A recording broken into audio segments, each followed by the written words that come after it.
حضرت رقیه رو میشناسی؟ آره، دختر امام حسین 3 سالش بود، از عموش خواست که بره براش آب بیاره. آب آورد؟ نتون. فکر میکنی اگه تو جای حضرت رقیه بودی خبر شهادت عموتو بهت میدادن چیکار میکردی؟ خیلی بد بود، خیلی ناراحت شدم. تا حالا تشنت شده؟ آره. تا حالا شده تشنت بشه مثلا آبم دم دست نباشه؟ آره. چه حسی به دست؟ خیلی بد بود، خیلی بد بود، خیلی تشنه میشدم. بعد خیلی تشنت بشه آبم نباشه چیکار میکنی؟ خسته میشم که نمیتونم راه برم. اصلا میدونی اسیر یعنی چی؟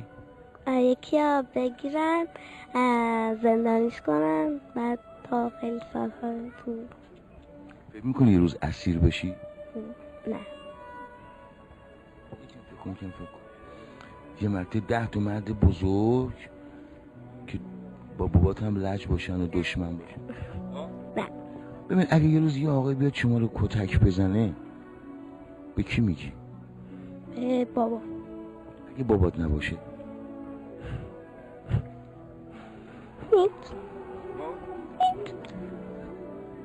چرا عزیزم؟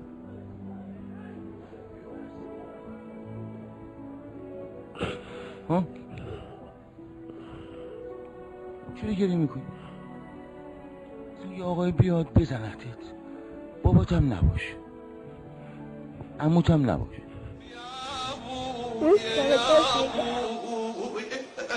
تقول ابويا الما عنده ابويا لي شكي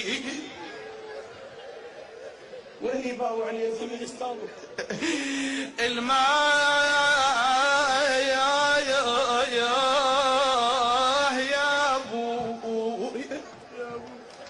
الماء عند ابويا يا هلي شكي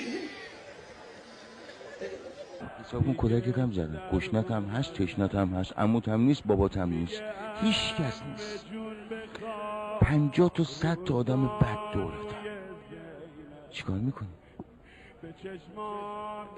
اصلا فکرشم سخته